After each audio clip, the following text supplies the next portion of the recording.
Good morning, Nikki. Good morning, Gigi. How are you? I am doing well. Very good. And yourself? Same here. Great. Same here. Yay. It's we Thursday. made it. It's Thursday, and we made it to another episode. And we made it to another episode. Amen to that. It's been a little bit of a struggle, ladies and gentlemen. It is, because we're not techie at all. So we're trying our best to always, be able to talk to you guys and provide information. And yet we have so many ideas and so many things we want to talk about and do, but we can't get the systems to work. We have to, guys, you have no idea. We have to jump hurdles to get this done for you guys. You have absolutely no idea. I'm looking forward to the bloopers. I'm looking forward to you guys watching some of the stuff and listening to some of our bloopers. That's going to be quite interesting. Like, oh, wait, hold on. I'm not doing this right. Oh, wait, hold on. It's insane. And we'll point out the fact that one day we recorded a whole episode for you guys, a whole episode, and found out that it never recorded. And then we had to start all over again. We did it the second time around, and it still didn't record. And then we ended up doing it the third time, which actually really happened. So. Yes. And then I also have a cousin of mine, Billy Cruz in New York, Queens. Yay! Shout out to Billy. Thank you, Billy, for saving our lives. Yes, he's always helping me out. And poor thing, I'm always called. So he probably thinks every time this bitch calls me, what the hell does she want now? Coño, ¿qué quiere ahora? What does she want? What's going on? Because I haven't been really talking to him much, but now that I have this thing happening and I'm always stuck, I'm like, oh my god, I need to talk to you. But no. In a serious note here, thank you so much, Billy, for all your help on this. It truly means a lot for you to be able to help us and getting this started for us, because it's going to take us some time to really. We definitely needed your help, and thanks for stepping in and giving us a hand on this stuff on our project. Yes, it's going to be good. It's going to be good to watch. So, how was your week so far? Oh my God, I am still recuperating from my weekend. So tell me about your weekend. It was a blast. So our niece Stephanie, she got married. Awesome. She finally got married. Congrats to Stephanie. Congrats to her country boy. Country boy. That's right. He is a country boy from Tennessee. He reminds me of, I saw the pictures you posted. He reminds me of a football player. I forgot his name now, with like the beard and Oh, he's such a sweet guy, though. Sweet, yeah, yes, that's good. Very loving, that's very all that matters. Sweet, and great family. But during the wedding, I partied hard, girl. Awesome. Drank.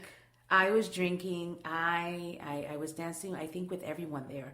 Like I was taking out every girl, every guy, dancing with these youngsters, which awesome. I can't keep up anymore. I cannot. I hear you. I can't party like this. But it was great. It was great to see, a love story come together, and it was beautiful to see two families unite, two families that are complete polar opposite of each other. Mm-hmm. You have a Cuban side, which is Stephanie's side, and then you have Philip's side, which is completely country from Tennessee. That's and awesome. They have this twang to them, Right. And for them to come together into one room, one ceremony, one celebration, and become one, it was a beautiful thing to experience. Where was the wedding? The wedding was, you mean like where she got married? Right. A church. Okay. Yes. So there was like a Catholic or Christian? No, it was not.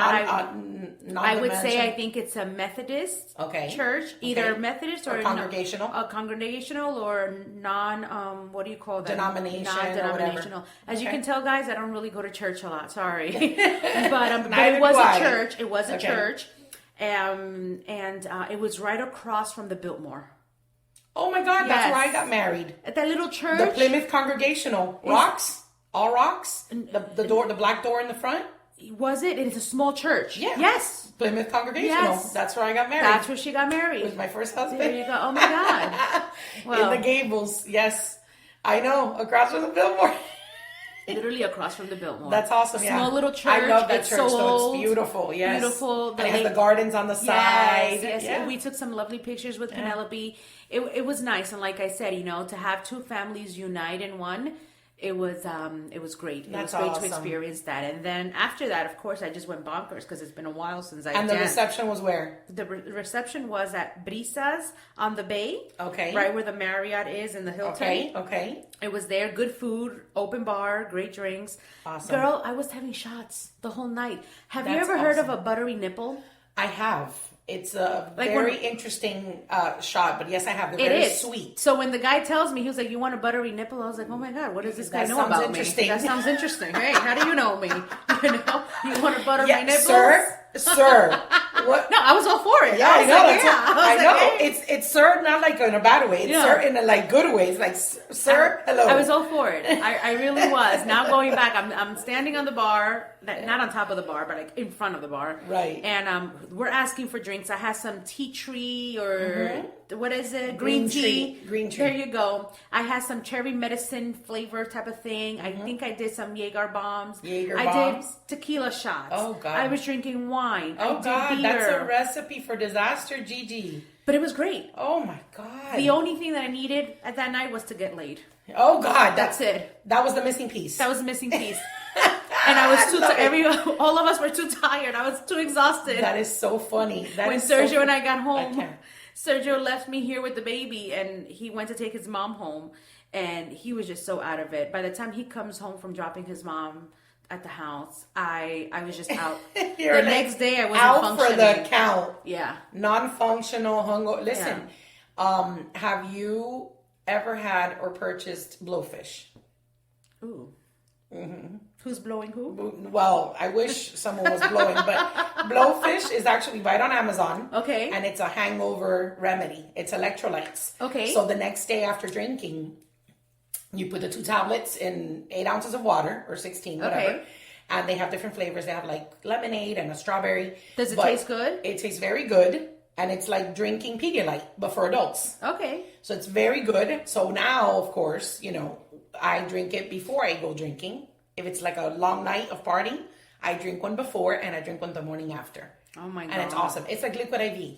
All right. Like the Liquid IV packs that they sell in Walgreens. It's the same thing, but Liquid IV is powdered, but the blowfish is 2 little tablets, like Alka-Seltzer. Yeah. Like if you're taking like those airborne, you put it in the water and it sizzles it's out. something like that. Okay. But blowfish is amazing. I'm gonna give it a try. I pledge by that. I'm gonna give it a try because, girl, I was fucked up. I know. I can imagine. I'm 37, and I felt that night like I was like in my 20s or my teens. Because yes, I was drinking in my teens, but that's okay. And we can say that now. I can say that now. Exactly. And now the next day, that Sunday, I was like, holy shit, blisters on my toes. Yes. Like it's a disaster. What happens to every time I do go out or party like that and drink too much? I become like one Spider Woman, like Wonder Woman or whatever. Like a superhero. I don't feel anything. Everything becomes numb. Yeah. So then I start like twerking and like scrubbing the ground. That was me. Forget about that. My knees the next day are non-functional. I literally like. Girl, do you know how many I was God, grinding on everyone? Yes, exactly. And not only was I doing that, but it was so funny because obviously on Sergio's side, everyone's more conservative. On Philip's side, they're not as conservative. They're loud and fun. They were amazing. I honestly have to say they were amazing. But I had they gave us like a little stick that glowed in the dark and had lights on. The little foam one. So I told all the ladies to take out their tongues and I was tapping them on their mouth. Oh, and God. some of them were like, I don't want to do this. And I was like, please don't pretend that you don't do this back at home. So this was me the whole night. I was a trip. They were trying to be prude. They were. And I'm like, come on, let loose. Come on. Have fun. So have fun. Enjoy it. And then I was also dancing with Sergio's ex-girlfriend. So that was fun too, Oh, so God, it only takes you to do something like that and be completely okay with it. Yeah, why not? Absolutely. Why not? I mean, listen, if she's open to it and she's part of the family and she's part of the family, she's a sweet person, a good individual. She's best friends with Sergio's sister-in-law, and I'm close to Sergio's sister-in-law, so she's going to be there. She's part of the family, of course. So I'm very excited that I think that we broke that barrier. We were past that bridge now, and we're like, okay, at least now we feel a little bit more comfortable with each other. At least I'm speaking for myself. I don't know about her, but it was a great night. I partied, I danced, I grind, I drank. I got drunk. And then I realized... Happy blisters. Yeah, happy blisters. Yeah. One thing that I realized is I prefer to stick with my 50-year-old partner than a young guy. 28-year-old. I can't keep up. I know. These cougars, I'm telling you, bless their hearts. I don't know how they do it. I don't know. Because I can't. But marriage is a beautiful thing. And I So on that note... Yeah. So when are you and Serge... taking that plunge? Have you guys? I know that Penny proposed to him. So Penny did propose to him. She, I had her. I sent her to the office and I dressed her up. This was October 25th, and I proposed to Sergio through Penelope. And I made it cute and interesting and something very special and dear to his heart. So we are engaged, but I really don't see us getting married. No. Unless one day he wakes up and he's like, you know what, I want to. He has an epiphany. Yeah, unless he really tells me, you know what, Giselle, you are the woman that I want to spend the rest of my life with, and I love you so much, and thank you for this wonderful family that you've given me.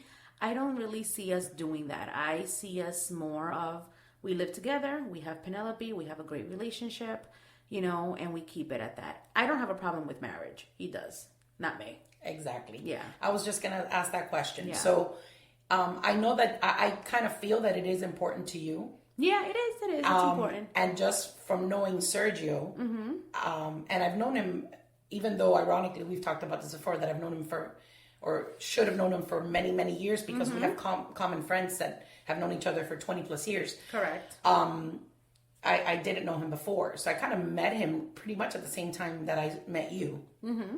Haven't known him further back than that, much more. I do feel that he's a wonderful person and he compliments you in so many ways. It's incredible. Honestly, it really is. But some people are just not cut out for marriage. But he was married before. I know that. That's what was my next part of this comment. So my brother and my sister-in-law are not married. And my nephew my niece is going to be 20 next April. Remind me which brother. Okay, it's Richard, my blood brother, my real brother. Was this the one that I met at Juana's place here in Miramar? Yes, okay, that's my brother. That's my brother Perfect. Richard and my sister-in-law Adriana. Got it. Which I love. So they're not married. They're not married. Yeah, but and they've been together for 25 years. About 25, 26 years. Yeah. And again, he also proposed to my sister-in-law, has done it actually multiple times. And it's just for them, it's not something that's necessary. I personally think she's put it in the back burner and she hasn't really come up to it again because it's been so many years. I feel that it was important to her and not to him. And my brother has never been married. So that kind of it makes sense, but in Sergio's case, I don't know why. So that's us. Just turn the tables around, right? Right. So Sergio has been married before, and his divorce did not end very well, like most divorce. I mean, speaking the truth here, divorce is never easy. Separation is never easy. Correct. I just think that in his mind, he was never prepared for that. The world, his family, his loved ones never prepared for him that in life there is deception. There is loss, there is pain, and things that you feel may work out for the rest of your life. Sometimes life gets in the way and things just don't work out. Or sometimes when you marry your high school sweetheart, you realize, I want more from life. I want more from an individual. We're into different things. Well, they were immature at that point. Yes. I think they were just not. Sometimes you think, and it's funny because in life you meet people that have been together since they were 15 years old. Yeah, and they're still together. And life is great. Yeah, and life is wonderful. But because they decided to grow together, and I always believe this: if your goals are the same, maybe the way you go about your goals and your and the goals that you have with life itself, if you go on it a different approach, that's okay. But you have to really think about what is it that I want from life. Right. And at least I've never been married. Sergio has. He went through an ugly divorce, and then now moving forward, I remember when we met. It was like, I don't want to get married and I don't want to have kids. So I said, okay, well, you're either going to have to give me one or the other because there's just no way I'm going to be just dating you just because, we have great sex. Honey, that's if that's the case, then we open up the relationship and I have sex with many different people. Exactly. Right. However. Because that's not what life is all about. It's not. So I was like, if you don't want to give me a child, then you have to keep me very well entertained and very well occupied in my life. So I can enjoy my life so that I don't have time to worry about the fact that I don't have any children, right? Or if we have kids and you don't want to get married, that's fine. But you can't just tell me you don't want to get married just because. There has to be reasoning. So what I'm learning to do with him, and I used to more than now, is understand why he doesn't want to get married, right? And I told him, I feel that I deserve a conversation as to real talk as to what your fears are with marriage. Because if Right. you will allow me to go into that part of your world, then I can understand. And then maybe marriage to me would not be so important. Maybe I could be like, hey, that makes sense. You know what? It's okay. But in today's world right now, you know, we have Penelope. We have our house together. We live together. You know, his family became my family. And we live like a married couple, you know. Exactly. We get along very well. But yeah, do I want marriage? Yeah. But I don't see that happening with him, you know, and that is, and he knows it. He knows it very well, where I'm like, listen, you know, I you're not going to do this. And every time someone else gets married or they get engaged, I'm in pain because I'm like, oh, wow. Like, I wish someone would do that to me with me, right? I wish someone would be like, hey, I want to be with you the rest of my life, you know? Right. And heck, I don't even care if we get married or not. Just give me the fucking ring. Right. Give me the fucking ring. That's it. Yes. Yes. Guys don't understand that girls, their brains just function differently and their heart functions differently. And it's, a few men understand. A few. A few men understand. Yes. Others don't. And the reasons behind it as to why they don't understand, I guess we will never understand as women, because we see it so on our end, we see it so simple. It's like you love someone, they complete you, they're part of your life. Give them their title.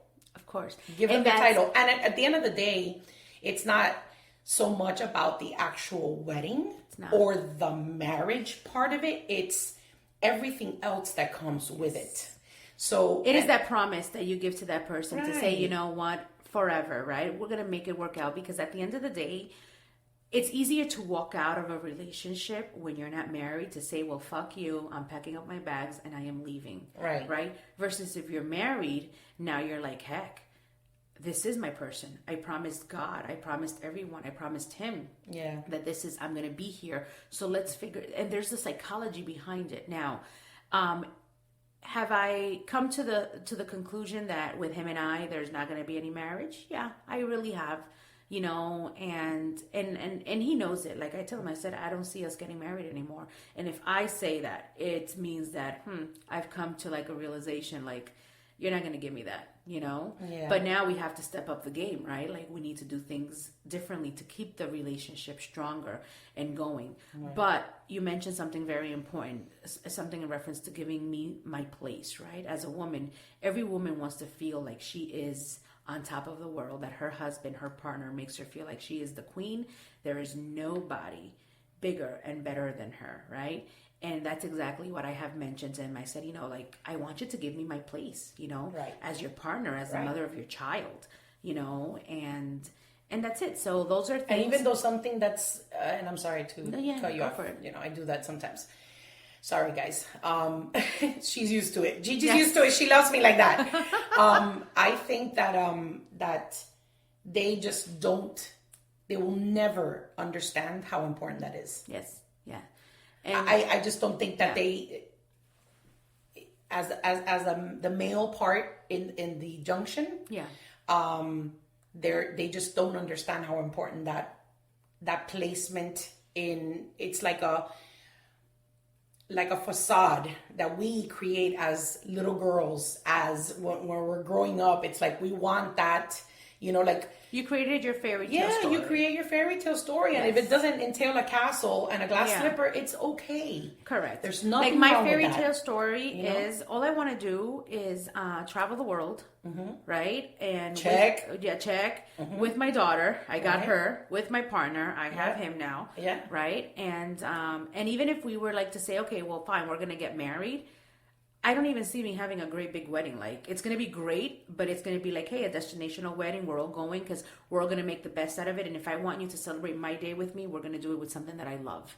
Right? And I love to travel, and I love to drink, and I love to have a good time. Right. So that's what I would do. I would either elope to Vegas, do something crazy and fun, right? Love it. Or just go on a cruise and get married on a cruise and enjoy those and invite those close people that are dear to our hearts and have been through this life together with us. The journey that we have.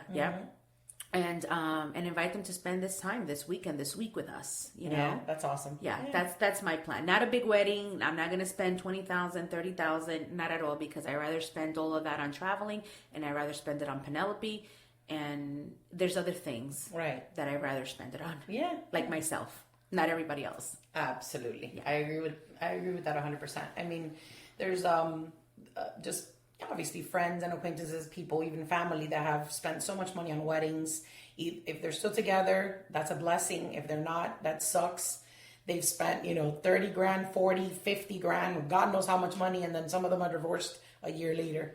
That could have been a down payment for a house. Absolutely. That could have been several trips. I don't think that the money is necessary. It doesn't necessarily need to be spent to show how much you love each other. It should just be what makes you you. Yeah, and I just feel like there's also this this pressure on building this, and I wouldn't call it the American dream, because although in the American dream is you get married, you buy a house, you have babies, and then you retire, right? But in that side of I need to get married, you've created like you have to spend $20,000 and $30,000, and that's not true. Oh, we have to invite so and so. Well, who the fuck said so? Exactly. That's more like a society of perception, and I don't agree with it. I'm actually against that. I do like seeing that. Like when I see pretty weddings, I'm like, fuck, that shit's nice. I'm sure they spent 100 grand. Yeah. So I like seeing it. Yeah. Do I see myself spending that? Absolutely not. My first wedding was, I was a very long time ago, but we didn't spend a lot of money because he owns a banquet hall, so we got married in his banquet hall. There you go. Half the stuff was half the stuff was either free given to us or half price or whatever. So very small, wedding. But regardless, my second wedding with Bebe is at the courthouse. We got married and we're done. We've obviously not. And look at this, you're the happiest with Bebe. Exactly. Yes, and it's just, sometimes less is more. That is true. So, lesson learned from this this little conversation that we were having is that if you're going to get married, don't spend a lot of money and put it towards vacation and things that you love to do. And your house. And your house and anything else that brings joy and pleasure to your world. And also, the truth is that in order to have a great relationship, you don't have to be married. Absolutely. But it's important to be transparent with your significant other. If you don't want to get married, share with that person why you don't want to, and really hone in and dig deep in within your feelings and share that, because once a person does that, once your partner is able to understand where you're really coming from, then it makes a whole difference, right? It's like, wow, I feel you and I understand. Yep. But if you don't open up, then we can never understand, guys. Communication, guys. Communication is key. Yes. Well, So I think we're going to cut and let these people work the rest of their Thursday. Have a wonderful day and a wonderful weekend. Yes. And we'll be back soon to chat with you guys. Alrighty, guys. Well, we'll talk soon. Have a great one.